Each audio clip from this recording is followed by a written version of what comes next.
buenas tardes, bienvenidos a otras charlas con café. Mi nombre es Gisela Escalante y como cada jueves es un placer estar con ustedes. Vamos a platicar pues ya es nuestro conce. Ahorita le platicaba antes de iniciar la entrevista que, bueno, pues ya no es ajeno el doctor Jesús Ramírez Bermúdez, quien nos ha platicado de algunos otros temas y su expertise está desde la neuropsiquiatría, siempre estos análisis que nos ha ayudado a hacer, de que puede ir desde una investigación muy científica, académica, como puede ser el estudio profesional de la depresión, pero también nos puede hablar de estos procesos que pueden darse de duelo y de pandemia, y hoy pues va a hablarnos de esto que es la melancolía creativa, y que yo le decía que si se necesita estar medio loco para crear y hacer estas cosas. Así que sin más preámbulos vamos a platicar con el doctor Jesús. ¿Cómo estás? Muy buenas tardes. Muy bien, Giselle, muchas gracias por tu tiempo y por tu atención. Oye, pues yo feliz porque siempre es grato platicar en este programa con autores y demás. En tu caso, pues siempre vas a ser este autor que además de ser científico, además de ser psiquiatra, pues también nos vas a hablar de estas, cómo podemos hacer como cruces, estos puentes que puede haber entre la literatura en este caso y estas patologías que se pueden presentar y que cómo, pues de alguna manera surgen de inspiración e incluso para crear. Me gustaría que empezáramos con una gran pregunta de cuando hablamos de melancolía, cuando hablamos de nostalgia, cuando hablamos de ciertas emociones que pueden estar sembradas en ciertas personas y estas personas las utilizan justo como esa materia prima, por llamarle de alguna forma, para crear algo muy hermoso como pueden ser personajes, historias y novelas. Cuéntanos un poco sobre estas relaciones. Gracias. Sí, en el libro me proponía ir al principio y narrar los orígenes de la palabra melancolía, que surge en el contexto de la Grecia clásica hace unos 2500 años. Es una palabra que utilizó Hipócrates para referirse a lo que él consideraba la enfermedad de la bilis negra. Y la enfermedad de la bilis negra eh, no se sabe muy bien si era una enfermedad física, una forma de malaria que estaba, de hecho, provocando síntomas mentales, por ejemplo, locura, eh, insomnio, pérdida del apetito y otros fenómenos, o si se refería Hipócrates a un padecimiento como los que ahora vemos en psiquiatría, ¿no? Como la depresión mayor, sobre todo formas graves de depresión, como la depresión psicótica. Pero en todo caso, esta palabra entró a la cultura grecolatina, fue recuperada por muchos autores. Se le atribuye a Aristóteles un texto que es el famoso Problema 30, donde ya se hace esta primera relación entre la enfermedad de la bilis negra y el talento creativo. Dice Aristóteles que se puede ver en las artes, en la poesía, en la política, incluso en otras esferas de la actividad humana, y donde él se pregunta por qué todas estas personas de excepción son melancólicas. Y posteriormente esta palabra siguió su curso, sobre todo adentro de la medicina, a lo largo de más de 2000 años, hasta que a finales del siglo XIX fue sustituida lentamente por la palabra depresión mayor, de manera que apareció una nueva metáfora, la metáfora de la depresión, que al principio era depresión cardiovascular, depresión respiratoria y depresión psicomotora, y finalmente se quedó nada más el uso de la palabra depresión mayor.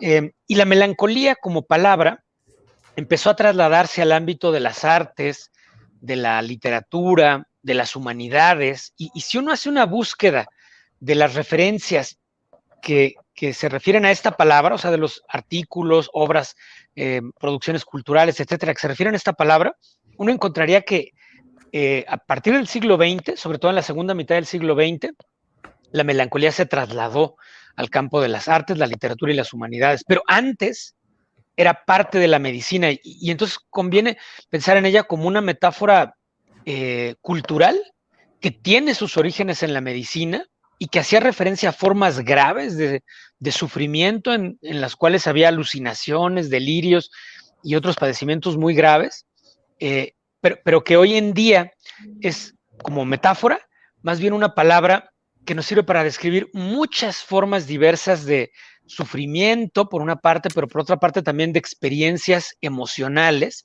y cognitivas que efectivamente están emparentadas con la creatividad, ¿no? De ahí que cada 2 o 3 años aparece una nueva obra artística, piensa en Melancolía, ¿no? De Lars von Trier, la película, o tantas obras, ¿no? Que surgen en el campo de la literatura, de la música también, ¿no? Me vino ahorita a la mente ese disco de los Smashing Pumpkins, ¿no? Que se llamaba Melancholia or the Infinite Sadness, ¿no? La infinita tristeza. Sí. ¿Verdad? Entonces, bueno, yo pienso, mi uso de la palabra en el libro, ¿no? Digamos que lo utilicé yo, utilicé esa palabra para dar cuenta de la amplitud del concepto, ¿no? Y de sus fronteras imprecisas, de cómo los límites del concepto son borrosos. ¿Por qué? Porque hoy en día la palabra está impregnada por todos estos procesos artísticos también. Y entonces lo que a mí me interesa es por qué los escritores, los artistas, etcétera, utilizan esta palabra como metáfora. O sea, ¿en qué sentido esa palabra les permite expresar algo para lo que no tienen otras palabras, para lo que no tienen otros conceptos? Pero también, ¿qué es lo que aprendemos nosotros los médicos, los científicos, con el uso artístico de la palabra? Y entonces esto nos lleva de regreso a la conexión, ¿no? Que podría existir entre la creatividad y estos estados emocionales. Y que además, creo que así lo pones, ¿no? Hay una relación entre la melancolía y como ese talento excepcional. Hay muchos ejemplos y muchas, digamos, cartas y estas también, personajes ficticios. Y hay una, por ejemplo, que, bueno, este personaje, la historia clínica, ¿no? De Gerard de Nerval, hay un texto que yo también así lo resalta, ¿no? Cuando justo estamos hablando de una carta de un pintor, donde se plantea, ¿no? Con elocuencia de que le está diciendo cómo es vivir en esta, o sea, en un hospital, ¿no? Pero también te dice, imagínate mi sorpresa al despertar, pues después de varias semanas, ¿no? En donde no he conciliado el sueño, donde no he podido tener como una vida normal o habitual porque estoy encerrado. Entonces, hablar como de estos sueños despiertos, hablar como de estas, ¿cómo le podemos llamar? Le decías al principio, tratar de tener esa realidad, pero en realidad es parte de tu misma, ¿qué se puede decir? Alucinación. Me gustaría mucho que sí compartieras, porque en cada capítulo yo voy a encontrar todos estos ejemplos que nos llevan a tener como si pudiéramos estar detrás de los ojos de esa persona o de esos personajes ficticios que nos pueden ejemplificar de cómo miran esa realidad o cómo están viviendo ellos esa realidad. Pues mira, yo creo que me gustaría dejar hablar aquí al propio Gerard de Nerval, que es este personaje al que tú te refieres, ¿no? Gerard de Nerval de por sí era una persona, vamos a decir, un poco excéntrica, ¿no? Se le reconoce como un poeta, viajero, novelista y ancestro del surrealismo a juicio de André Breton, el padre del surrealismo, ¿no? Es bien sabido que era una persona muy extravagante. Él se cambió el nombre, ¿no? Su nombre original era Gerard Labrune, pero él se cambió el nombre por Gerard de Nerval, inspirado en el emperador romano Nerva. A los 33 años de edad, él tiene un sentimiento de gozo místico, es como una revelación mesiánica. Se dedicó a cantar por las calles con un ánimo muy exaltado, arrojaba sus ropas y se mantenía inmóvil, esperando a que el alma saliera de su cuerpo mediante la atracción magnética de una estrella. Y en esas condiciones es llevado a su primera hospitalización en Montmartre, ¿no? Ahí recibe el diagnóstico de manía aguda, y de hecho ahí escribió los poemas visionarios conocidos como Las Quimeras. Pero sus cartas, las cartas que él escribió adentro del hospital, pues revelan, digamos, la diferencia dramática, ¿no? Entre lo que sus médicos pensaban y lo que él pensaba. Él escribe, ¿no? En esa carta a la que tú te referías, él dice: imagina mi sorpresa al despertar de un sueño de varias semanas tan extraño como inesperado. Enloquecí. Por cierto, si uno puede usar el lamentable término locura para designar mi condición, dado que mi memoria permaneció intacta y dado que no perdí el poder de la razón ni por un momento. Para mí, solo fue una transfiguración de mis pensamientos habituales, un sueño despierto, una serie grotesca o sublime de ilusiones con muchos encantos. Nadie podrá convencerme de que lo que ocurrió no fue una inspiración o un presagio. Lo que ocurrió en mi cabeza fue un carnaval de todas las filosofías y de todos los dioses. Pensé que yo era Dios. Hasta ahí la carta de Gerard de Nerval. Y que justo es lo que te digo, o sea, pensar que en realidad pues sí hay una elocuencia en lo que se piensa y se dice y no necesariamente pues digamos que estar, ¿cómo lo podemos decir? Estar cuerdo o estar no con una afección mental o psíquica, no necesariamente te limita o te resta inteligencia, al contrario. Creo que hablar incluso de estas personas que están detrás de cualquier historia y hablar de la literatura misma, me parece que tienen esa inteligencia prodigiosa, tienen ese nivel en donde pueden incluso jugar con el lenguaje, generar esas metáforas y hacer como, pues genuinamente algo que no es común de todos. En este análisis que tú haces, ¿cómo es que puedes destacar? Y también como profesor, como neuropsiquiatra, ¿qué rasgos sí pueden llevarse justo a estos procesos de creación?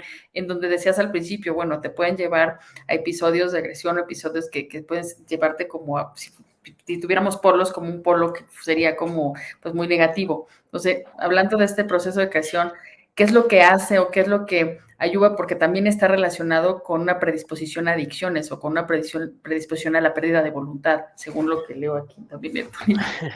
Sí, hay muchos posibles puntos de conexión, ¿no? Entre esos padecimientos y la creatividad artística.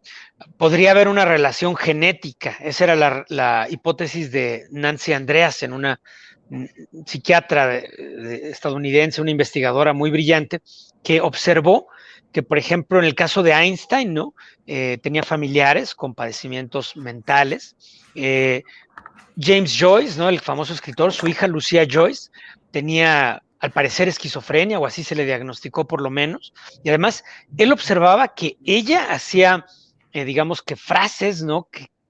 Muy originales que rompían la lógica estereotipada, ¿no? Cotidiana, convencional del discurso que utilizamos, muy parecido a como él lo estaba realizando como escritor, ¿no? O sea, él como escritor estaba preocupado por hacer innovaciones formales, lingüísticas, en el contexto de la narrativa, ¿no? De la novela, pues de su más famosa novela, el Ulises, ¿no? Pero también en otras obras, ¿no? Como las cartas a un artista adolescente, etcétera, etcétera. Él todo el tiempo está haciendo innovaciones formales, lingüísticas, ¿no? Para decir cosas que nunca han sido dichas, no solo en su contenido, sino en su forma. Y él observaba que su hija también tenía ese tipo de procesos, pero que al parecer ella no tenía el nivel de control que el propio James Joyce sí tenía, ¿no? Porque James Joyce jugaba con las palabras para crear esos significados y después podía seleccionar qué juegos sí habían funcionado y qué juegos no habían funcionado para transmitir lo que él quería transmitir, ¿no? Entonces, parecería ser la diferencia como entre un jugador experto, ¿no? En la cancha, y por otra parte una persona que está también produciendo ese tipo de frases originales, innovadoras, etcétera, pero que no tiene un control sobre ello y que pierde, por lo tanto, la capacidad comunicativa. O sea, realmente su hija había perdido en buena medida la posibilidad de tener una racionalidad en la comunicación, ¿no? Entonces, por eso él la lleva a atenderse con Carl Jung, ¿no? El famoso psiquiatra que fuera alumno y luego adversario de Sigmund Freud, ¿no? Entonces, todo esto lo observa Nancy Andreasen y se plantea la pregunta en serio, ¿no? De si podría haber una relación genética donde, en su hipótesis, la esquizofrenia en particular sería como una forma frustrada, ¿no? De lo que sería la creatividad artística. Ya veremos en el libro que en realidad esa hipótesis fracasa, ¿no? Y la conecta con otra hipótesis, que sí podría haber una relación, pero más bien con el trastorno bipolar, ¿no? Y luego aparecen otras investigadoras como Kay Jamison, que dice que la relación no es genética, sino que la misma persona puede estar entrando por fases, ¿no? de exaltación del ánimo, que serían muy creativas, como Gerard de Nerval cuando escribe esas obras, ¿no? Las Quimeras u otras obras, Aurelia y demás, y otras etapas en las que desafortunadamente se cursaría con mucha sequía creativa, ¿no? Y con una experiencia de sufrimiento que puede llevar a estas personas, por supuesto, al desenlace más trágico, ¿no? Que es el desenlace del suicidio.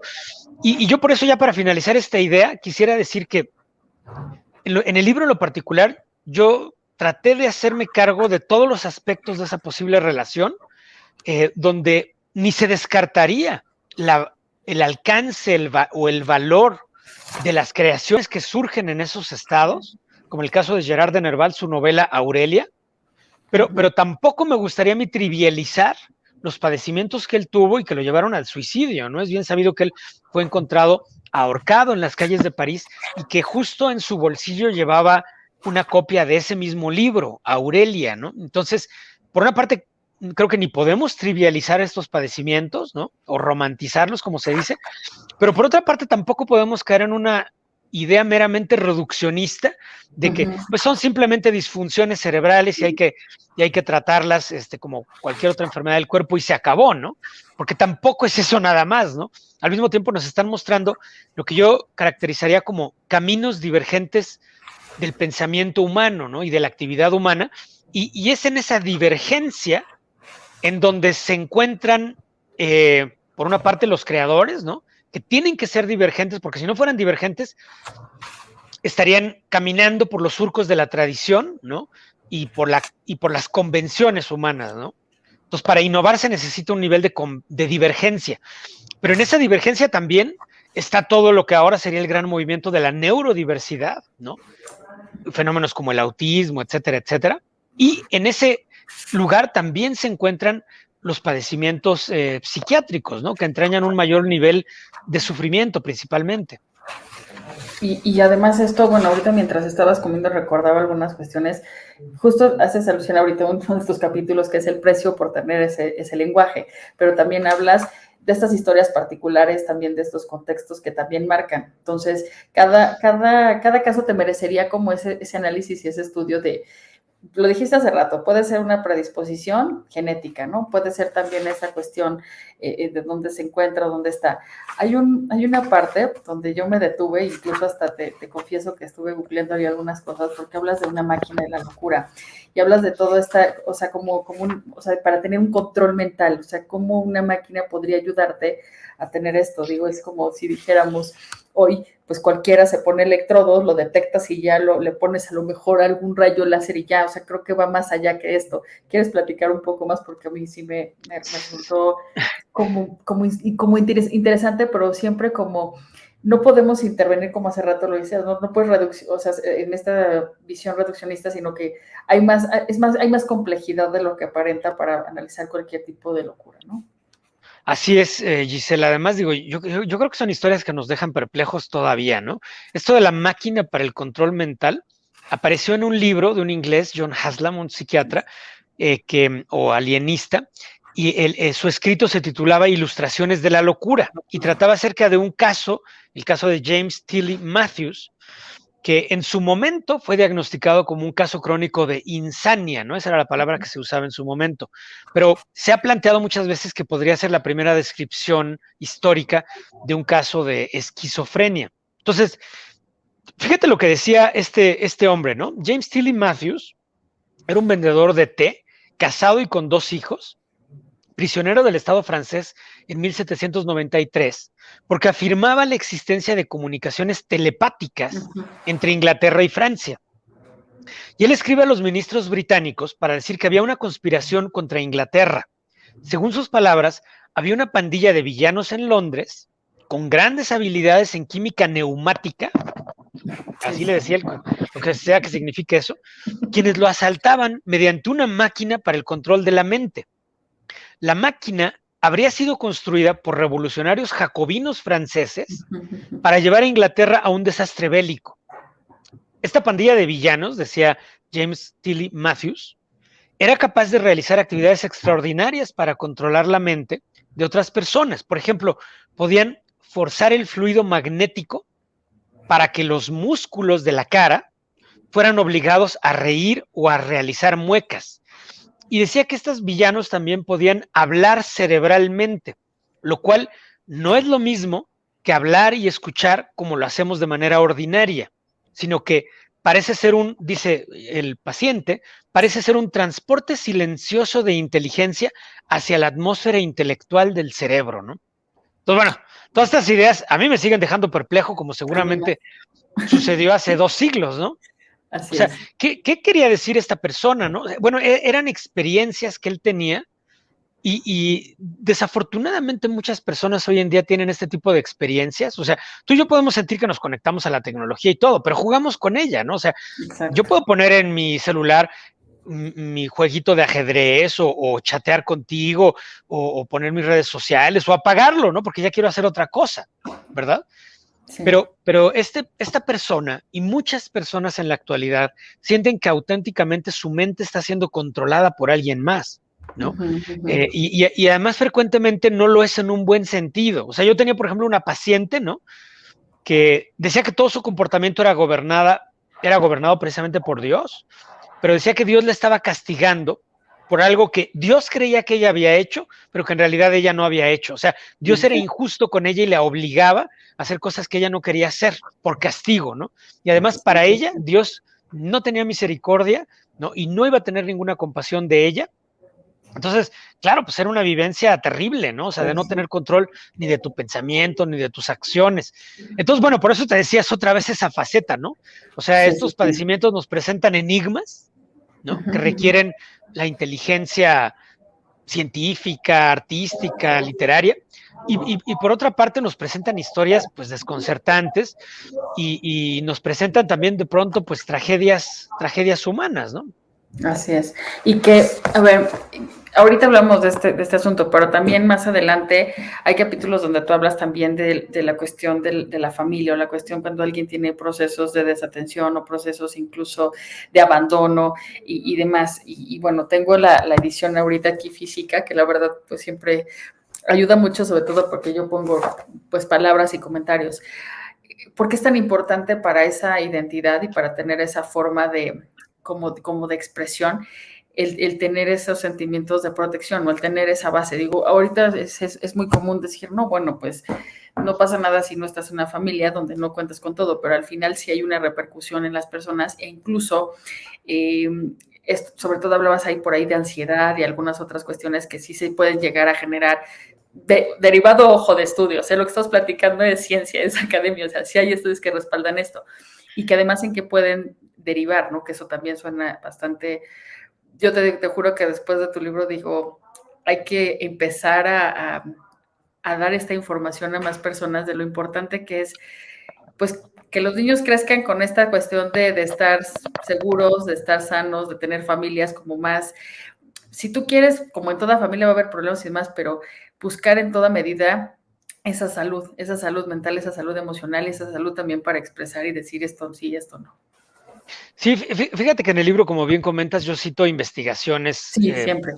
pues investigaciones epidemiológicas o de neurociencia, que, por ejemplo, hay un estudio interesantísimo que es la corte de Dunedin, un estudio que se ha hecho durante 35 años o más en Nueva Zelanda, donde se ha seguido durante, sí, como 30 y tantos años a más de 1000 personas, ¿no? A las que se les ha estudiado, pues, todos los aspectos de la biografía, sus relaciones de vida, los eventos más importantes de sus vidas. Incluso se estudió su genoma también, o sea, se tomaron muestras de sangre para estudiar su genoma, ¿no? Con mucho cuidado. Se ha estudiado todas sus cuestiones de salud. Y entonces se ha visto que las personas, por ejemplo, que fueron víctimas de maltrato en la infancia, tienen 30 años después un mayor riesgo de depresión, ¿sí? Depresión mayor, pero también inflamación, o sea, inflamación corporal medida por una proteína que es la proteína C reactiva, como la que ocurre en la artritis o en el lupus eritematoso o en la fibromialgia. Y también se vio que esas personas también tenían un riesgo mayor de padecer problemas como diabetes, hipertensión, problemas metabólicos. Entonces, las consecuencias del maltrato no eran meramente físicas ni meramente afectivas o mentales, sino que era pues, realmente una convergencia de todo eso, ¿no? Entonces, claro, esto nos pone, pues digamos que nos pone de relieve, ¿no? La necesidad de prevenir esas situaciones espantosas, ¿no? Que viven muchas personas de maltrato en la infancia, incluyendo el abuso sexual, etcétera, etcétera. Pero luego el libro también reflexiona acerca de las consecuencias que eso puede tener en algunas personalidades artísticas, ¿no? Como personas que han llevado sus relatos, digamos, al terreno de la ficción, ¿no? Y que han expresado, por ejemplo, la ausencia de sus padres, ¿no? Es una parte final del libro, trata mucho que ver con esa paradoja, ¿no? De que vivimos en una sociedad patriarcal, donde hay mucha violencia patriarcal, pero al mismo tiempo donde hay mucha deserción patriarcal. O sea, los patriarcas abandonan por así decirlo, su reino, ¿no? Y entonces abandonan a sus hijos o a sus hijas, dejando un vacío, ¿no? Dejando un hueco ahí en la familia y en el corazón de estos individuos, ¿no? Y eso es algo que reflexionan muchos autores, ¿no? De padres ausentes, alcohólicos, violentos. Y luego los hijos, cuando son escritores, ¿no? Reelaboran todo eso como en un intento de encontrar el sentido, ¿no? O de darle sentido mediante las herramientas del arte y de la ficción. Ahí yo pongo el caso, por ejemplo, de mi maestro, ¿no? Francisco González Cruzí, un gran ensayista, que tiene un cuento o sí, un ensayo que se llama Memorias de un comedor de Chile, que trata acerca de su papá, que era un soldado de la Revolución Mexicana, que creció en la guerra, ¿no? Agazapado tras unos cactus bajo el rayo del sol, disparando una carabina, etcétera, etcétera. Y cuando termina la guerra no se puede adaptar a los tiempos de paz, ¿no? Entonces que literalmente él tomaba, o sea, comía un plato con chiles, les echaba agua y los trituraba, ¿no? Y esa era su sopa, ¿no? Por eso el cuento se llama Memorias de un comedor de Chile. Pero entonces, este señor no encuentra, digamos, nada de ni reposo ni gozo en la vida cotidiana y decide irse a buscar una mina que supuestamente él vio cuando era soldado de la Revolución.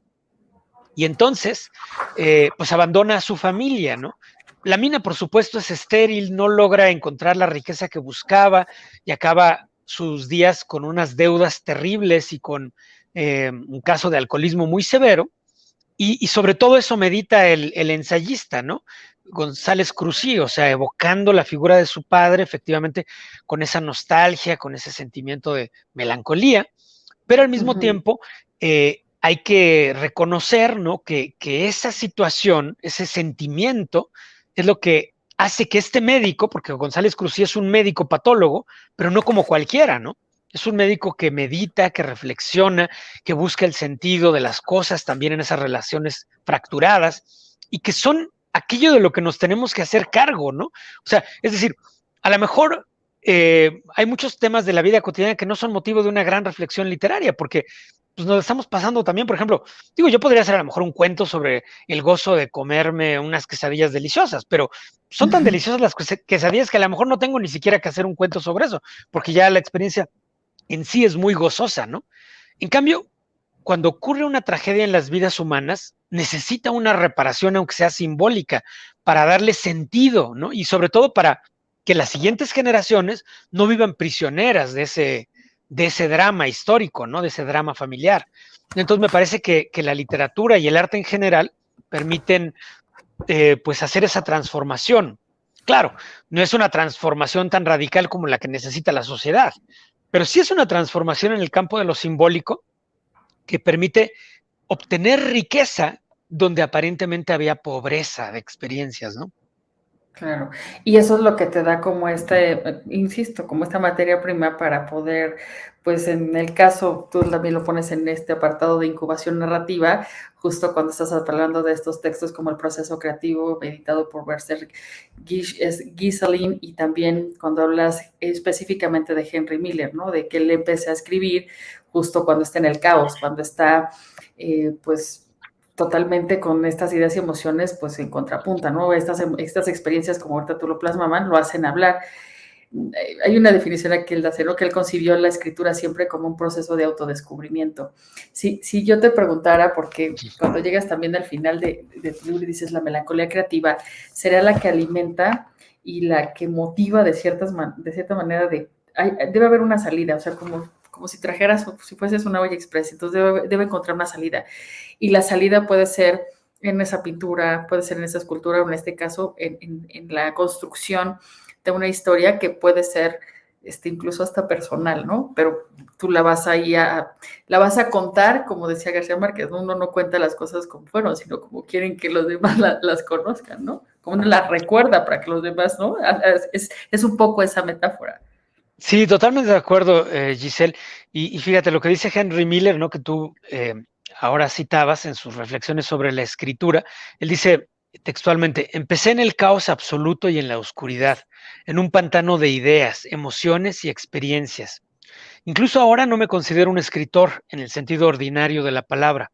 Soy un hombre que cuenta la historia de su vida, un proceso que parece más y más inagotable a medida que avanzo.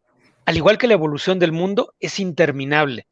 Y a mí me gusta muchísimo eso por varias razones, ¿no? Primero porque nos revela esta idea de la escritura como descubrimiento, ¿no?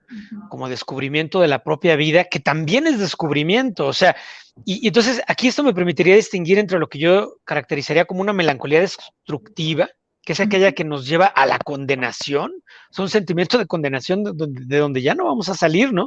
Y que nos lleva, pues, efectivamente al suicidio o al suicidio pasivo, ¿no? Dejar de comer, dejar de tomarte tus medicinas o cualquier cosa que te haga bien para simplemente permitir que la entropía o el caos haga lo suyo, ¿no? Y te lleve ya lejos de este mundo. Pero esa otra forma, ¿no? De melancolía creativa, ¿no?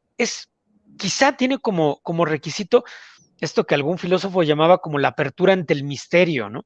Es decir, la apertura ante el misterio significa que no sabemos lo que sigue, no sabemos lo que va a pasar, ¿no? Ni siquiera con nuestras propias vidas, ¿no? Y a veces eso nos llena de angustia, nos llena de aprensión, ¿no? Y queremos controlarlo todo, pero si como Henry Miller permitimos que suceda y lo vamos descubriendo y lo vamos narrando mientras sucede y nos abrimos, pues puede ser que la fortuna de pronto nos destine una mala jugada, ¿no? Y nos haga otra de sus bromas perversas que nos hace la dama fortuna, o puede ser que al revés, ¿no? Que nos dé un regalo que no esperábamos, o que nosotros mismos seamos capaces de resolver un problema que no esperábamos resolver, ¿no? Entonces esa apertura, ¿no? Ante un porvenir incierto, yo diría que es una de las características de la melancolía creativa. ¿Por qué? Porque en vez de tener terror frente a la incertidumbre, ¿no? Podríamos tener también como una apertura, en el sentido de que la incertidumbre significa cierto grado de indeterminación, o sea, que no está todo perfectamente predestinado, ¿no? Como un destino trágico, sino que auténticamente nadie sabe lo que va a pasar, por lo tanto también tenemos una oportunidad de llegar a alguna parte donde no sabíamos que íbamos a llegar, ¿no? A veces podría ser algo gozoso, extático, maravilloso, o no tanto, pero en todo caso, la curiosidad vale la pena. Mira, ahí ya termino esta idea con una idea que me llega desde Viktor Frankl, el famoso, ya sabes, psiquiatra y Sí, neurólogo, ¿no? Que escribió este libro El hombre en busca de sentido, en sentido. donde él se pregunta por qué la gente no simplemente se mataba en los campos de concentración de Auschwitz y los demás campos de concentración nazis. Y él dice, probablemente por curiosidad, o sea, porque quería saber qué pasaba al A día ver, siguiente, porque nadie lo exactamente. sabe, ¿no? Nadie sabía. Entonces muchos murieron, pero algunos no. Y algunos continuaron con sus vidas y fundaron otros estados o llegaron a otros países, o en fin, o sea, la vida es muy incierta, ¿no? Y yo creo que parte de eso es justo el gozo de la creación. Ahora, en esta, digamos, en esta última parte, sí me gustaría que, digamos, a manera de cierre, Jesús, platicáramos de este puente que existe entre esa melancolía y esos procesos creativos y ver a la melancolía justo como esta forma en la que pues tú estás tratando pues, de entender, tratando de sobrellevar y de vivir. O sea, creo que al final cuando hablas de si es un puente, cuando hablas también si, bueno, pues al final del día es la libre forma en la que las personas que sufren de esta melancolía, que hoy pues te puedo decir que entiendo que sí es un padecimiento y entiendo que sí es una enfermedad de cierta manera y que es la que hace que tengas estas actuaciones y entonces la mejor forma es de dar libertad a esa melancolía o que se exprese de esta forma.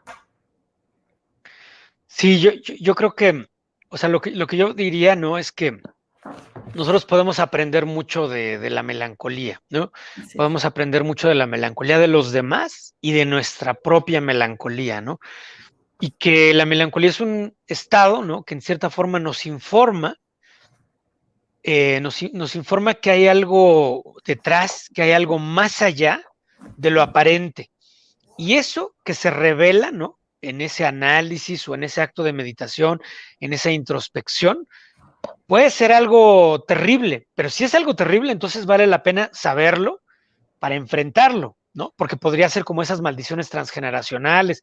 Pensemos en esa maldición del abuso sexual que está sistematizado y ya hasta institucionalizado en algunas partes, ¿no? Entonces, bueno, podría ser algo tan terrible como eso, pero entonces habría que mirarlo para enfrentarlo. Y a veces podría ser que no fuera algo tan terrible, sino que fuera algo que nos ocasiona mucho dolor, pero que también le da profundidad a nuestra vida, ¿no? Y que pues que significa un reto, pero que además, cuando lo transformamos en una creación artística, en un acto de comunicación artística, puede ser que nos ayude no solo a darle sentido a nosotros, sino también a los demás. O sea, porque los demás también han vivido cosas parecidas. Por eso yo creo que nos conectamos mucho con las creaciones artísticas de los otros, ¿no? A ti te gustará a lo mejor la música, no sé si te gusta el rock, el jazz, la trova o otros géneros, ¿no? Pero todo mundo busca en los géneros musicales, también busca esos momentos, ¿no? Busca esos momentos de melancolía. Piensa cuánta gente no se enamora de esa pieza de Eric Satie, ¿no? Que es tan meditativa, tan reflexiva, etcétera, ¿no? Pues porque justamente nos permite conectar con esa parte de nosotros que a veces nos da angustia sentirla, ¿no?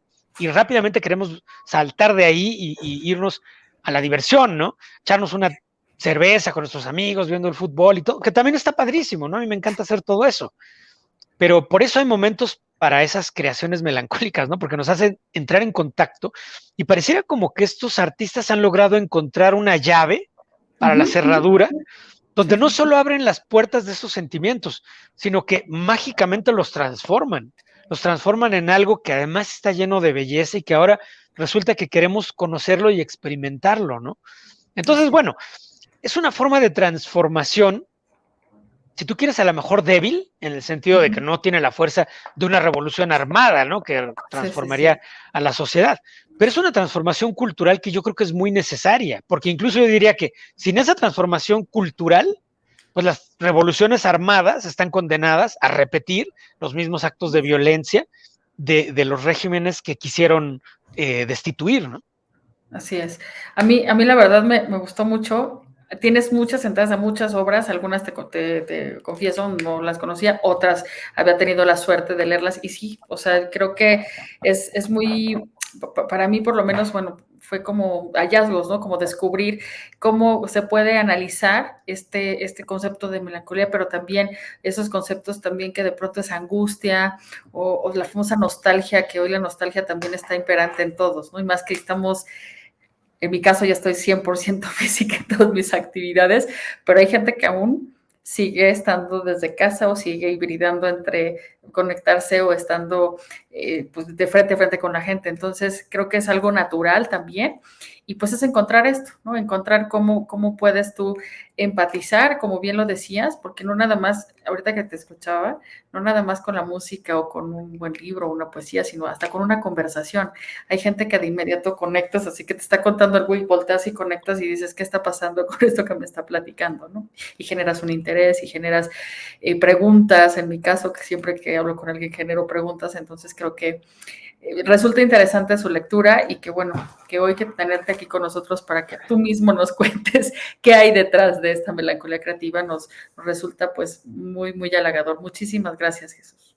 Oye, Giselle, gracias por ese comentario y por esa última idea acerca de cómo la creatividad es algo que opera también en nuestras vidas cotidianas, ¿no? O sea, yo no quería en el libro referirme nada más a los grandes genios del arte, sino que, y lo planteo aquí explícitamente, ¿no? O sea, la creatividad es algo que se relaciona mucho con nuestra espontaneidad en la vida cotidiana, ¿no? Y que nos lleva a diferenciarnos a la vez que somos parte de una colectividad.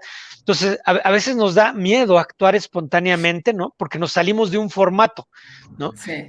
Pero si no experimentamos un poquito ese gozo que llega con la espontaneidad, pues tampoco podemos encontrarnos a nosotros mismos. Y encontrarnos a nosotros mismos significa a la vez diferenciarnos, ¿no? De los demás, pero al mismo tiempo reencontrarnos con los demás en forma más auténtica, ¿no? No nada más tratando de copiar un formato o una convención. Totalmente, querido Jesús. Pues ha sido como siempre un placer platicar contigo. Sigue escribiendo, por favor, sigue dándonos a conocer de una manera, pues, natural y que se entiende y rápida. Algunos conceptos que de pronto cuando entras a un paper o un journal, pues se vuelven más complejos, ¿no? Te agradezco muchísimo tus palabras y tu tiempo, ¿eh? Igualmente un abrazo y esperamos, te reitero, que algún día podamos tenerte acá en la universidad en presencial y que puedas platicar más con nuestros jóvenes. Yo creo que sería muy interesante también tener esas voces que también hoy pues nos piden a gritos que les estemos dando más información para entender mejor el mundo y mejor las cosas. Así que muchas gracias, un abrazo muy fuerte. Ojalá, Gisela, así sea. Hasta luego. Así será, cuídate mucho, gracias. Bien, pues mi nombre es Gisela Escalante y ha sido como siempre un placer estar con ustedes. Los espero el próximo jueves para otras charlas con café. Muchas gracias.